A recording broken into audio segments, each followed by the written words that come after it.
কুষ্টিয়ার কুমারখালী সরকারি কলেজের পুকুর থেকে শাহিন হোসেন নামের এক বৃদ্ধের মরদেহ উদ্ধার করা হয়েছে। সোমবার সকাল 11:30টার দিকে কুমারখালী ফায়ার সার্ভিসের সদস্যরা মরদেহটি উদ্ধার করে। নিহত শাহিন কুমারখালী পৌরসভার 1 নম্বর ওয়ার্ডের মৃত আমজাদ হোসেনের ছেলে।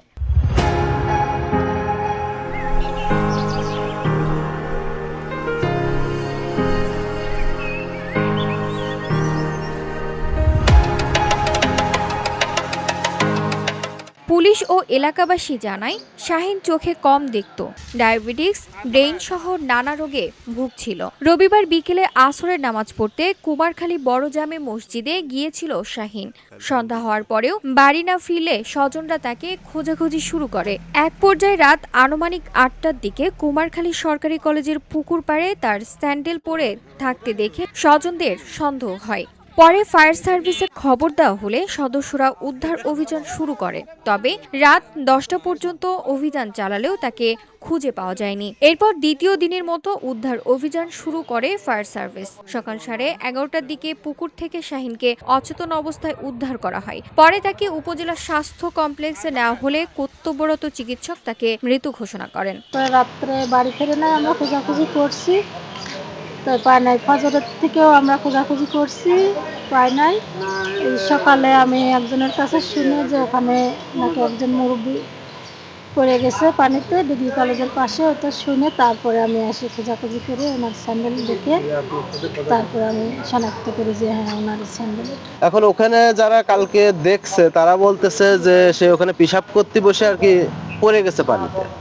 আসলে ওই সময় সন্ধ্যার পরে অন্ধকার, এমনিও হালকা কালকে কুয়াশা ছিল, এর জন্য মানুষ হয়তো অতটা বুঝতে পারে না যে আসলে মানুষ পড়লো না। অনেক সময় তো অনেকেই গোসল করতেও নাবে, সেজন্য অতটা হয়তো বা মানুষের নজরে আসে নাই। কুমারখালী থানার ওসি জামাল উদ্দিন বলেন, স্বজন ও এলাকাবাসীর কোনো অভিযোগ না থাকায় মরদেহটি সুরতহাল প্রতিবেদন শেষে স্বজনদের কাছে হস্তান্তর করা হয়েছে। ধারণা করা হচ্ছে পুকুরে পড়ে গিয়ে পানিতে ডুবে বৃদ্ধ শাহিনের মৃত্যু হয়েছে। আসলে গত রাতে হয়তো সম্ভবত 8টার দিকে উনি মনে হয় সম্ভবত আপনার প্রস্রাব করে পানি নেওয়ার ব্যবহার করার জন্য পুকুরের পাড়ে যায়।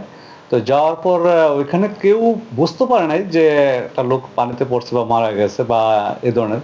তবে একটা মহিলা তাকে যেটুকু অনুমান করছে যে একটা লোক এখানে পড়ছে বা একজোড়া স্যান্ডেল ভেসে আসছে।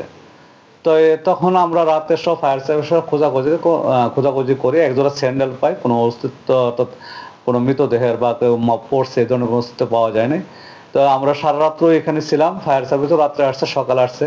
পরে আমরা চিন্তা করলাম যে যখন জানা গেল যে হ্যাঁ একজন লোক উনি পড়ছে বা তার শনাক্ত হয়েছে বা তার লোকজন খোঁজাখুঁজি করতেছে, তখন আরো একটু সন্দেহ হলো। তখন আমরা ফায়ার সার্ভিস সহ লোকজন তারা রশি দিয়ে তাকে লাশটা উঠায়। তো এই মৃতদেহের ব্যাপারে অর্থাৎ তার পরিবার এবং আত্মীয় স্বজন সবারই যে একটা এই বক্তব্য যে সে একজন অত্যন্ত ভালো মানুষ, তার পিছনে কোনো শত্রু বা কোনো কিছু নাই, তাকে কেউ ফালানোর প্রশ্নই ওঠে না। সে আসলে প্রায় সময় নামাজ পড়ে মসজিদে থাকতেন এবং মসজিদ থেকে এই ঘাটে নদীতে এই পুকুরে প্রায় সময় যাওয়া আসা ছিল। তো হয়তো বা শীতের কারণে বয়স্কর কারণে পড়ে যায় আর উঠতে পারে নাই। তো যেহেতু মৃত্যুর ব্যাপারে কোনো সন্দেহ বা কারোর কোনো অভিযোগ নাই, তা বা পরিবারের কোনো অভিযোগ নাই বা এলাকার লোকজনের কোনো অভিযোগ নাই, তাই আমরা অর্থাৎ মৃতদেহটি অর্থাৎ ইসলামিক বিধান মোতাবেক সৎকার করার জন্য আমরা তার পরিবারের কাছে হস্তান্তর করি। VOD Bangla news desk.